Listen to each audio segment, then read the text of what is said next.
Chris, I know this one is a little hard for you. Who is to blame for the Clippers' collapse? Jenny, there's so many ways I could go. I mean, obviously, their three top scorers combined for 31 points on 26% shooting. I could talk about Lou Williams leaving his game in the lemon pepper sauce at Magic City. He wasn't good at all in the bubble. I could talk about Doc Rivers getting out-coached yet again. I said on this show he got out-coached against Dallas by Rick Carlisle. He got out-coached by Mike Malone with Denver. I could talk about all that. But I'm going to get to the crux of the matter. And to me, the bottom line with why the Clippers will be watching the Western Conference Finals like the rest of us on TV is that I have never in my 25 years of covering the NBA seen a team that has won nothing, a team that hasn't done anything, to treat the regular season with such nonchalance, such disdain, such disregard. They didn't care at all about the regular season. They didn't think they needed it to develop chemistry. They just, I mean, whether it was Kawhi and Paul George not practicing or missing games, they did not have the right attitude. They just wanted to show up in April, May, and June, or in this case, August, September, and October, which they won't get to, and get to the playoffs and try to win a championship. And in having that attitude, it took away their identity that they built last year. They were a hard-nosed, gritty, tenacious, unselfish team last year.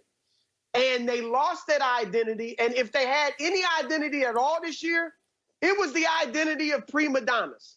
I told you guys how I was hearing rumblings as the bubble was opening.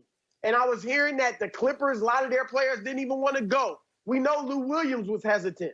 And I thought about changing my pick then because I was hearing the wrong things, but I stuck with them. And lo and behold, it was true. They did not have the right attitude. We know at the boycott meeting, they voted along with the Lakers, but they voted to leave and not play. And so they needed an attitude adjustment. For all the other things that went wrong, they mentally were not right really this whole season. I think ultimately this will help them. It'll humble them. It'll motivate them for next year. I think that load management, unless it is absolutely positively necessary for Kawhi Leonard to get through a season, I think that'll be thrown out the window. Doc Rivers even said it last night. Guys were tired. Guys were fatigued. They obviously didn't keep themselves in shape during the 4-month layoff. And so I think ultimately they had the wrong attitude. They thought they were the best team on paper. We're going to show up. Kawhi's going to lead us to the promised land. And obviously it failed. Chris, I appreciate all that. But you know the reason why they lost. Kawhi Leonard. Kawhi Leonard is supposed to be a superstar. Now, this is what was said about Kawhi. This is what was said about Kawhi because I said to Skip at the beginning of the show, people have said Kawhi Leonard was the best player. And this is what they said. It's from your minions? No. Steve sent me this. Steve. Yes. Yep. After an impressive run through the 2019 playoffs, Kawhi Leonard has taken the mantle as best player in the NBA. They polled 20 coaches, executives, and scouts. Some guy, Tim Botemp from ESPN.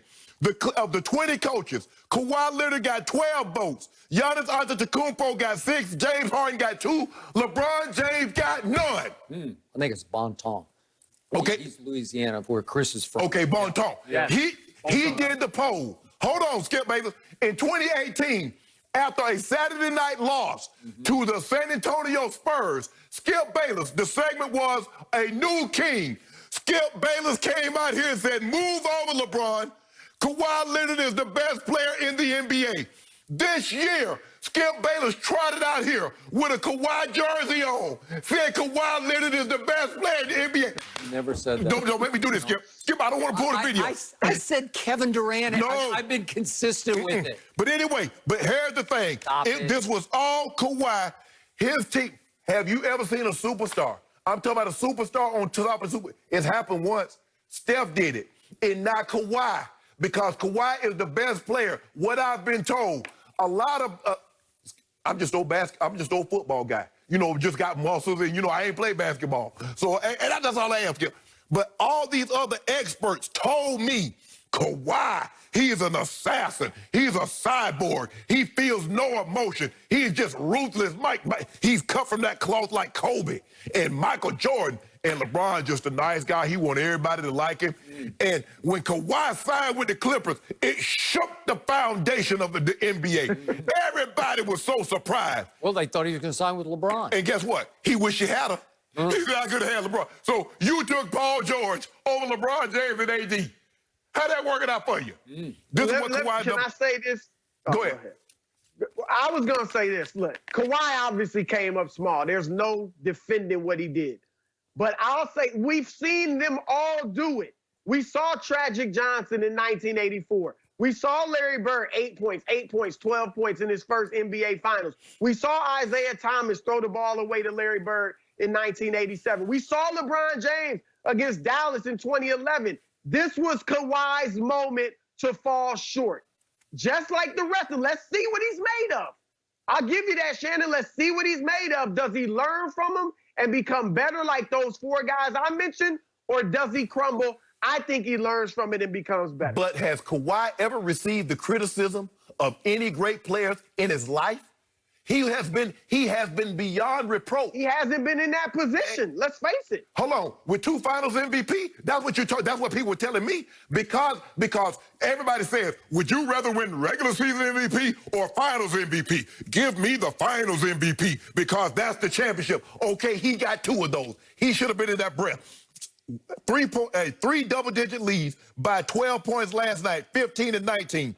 2 points in the second half. 1 for 11 from the floor. Minus 20. 0 points in the fourth quarter. 0 for 5 in the fourth quarter. Minus 12. That's your game. Is that your king? Is that your king? My king? James.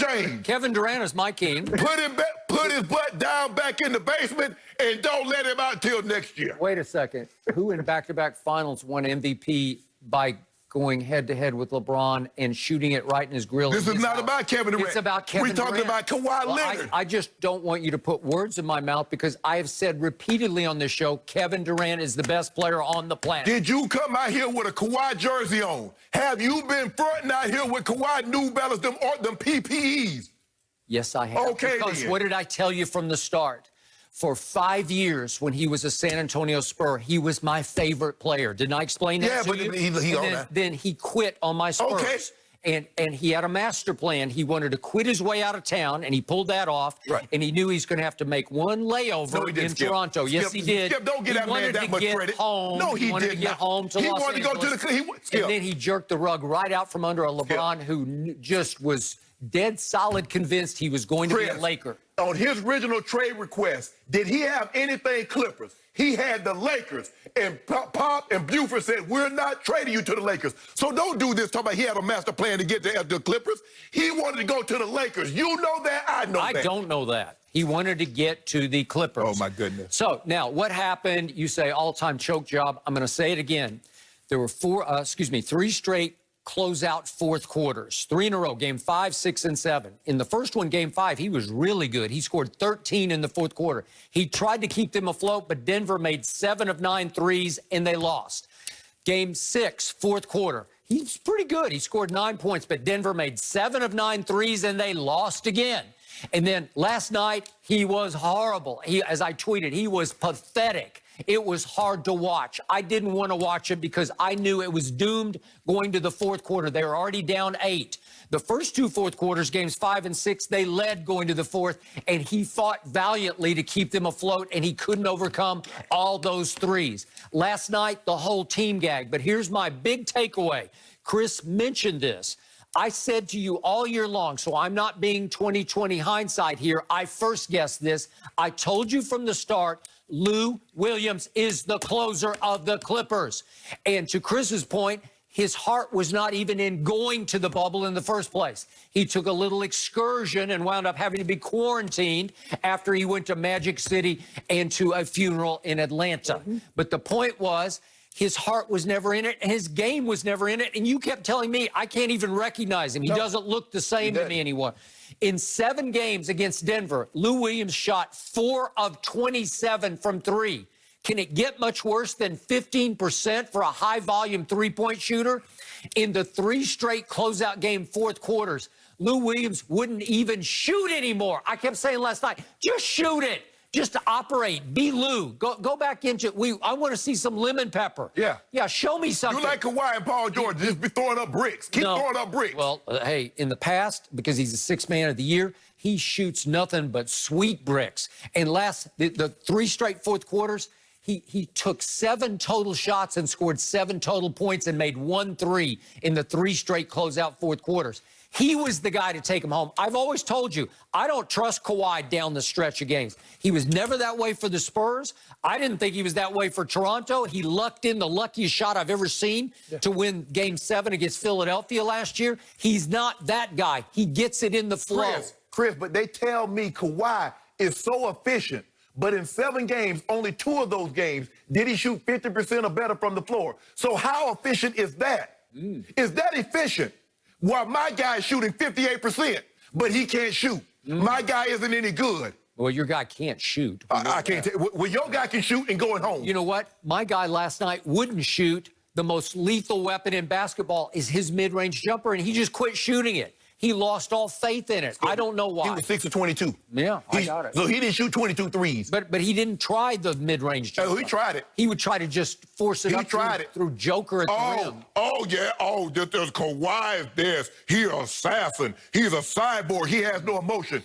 Every time he shot, Chris, you watched it. Every time he shot the ball, crying at the official, give me a call. I can't make a shot. Just give me a call. Stop crying. Kind of like LeBron does. Pat Bell, you need to get at your boy.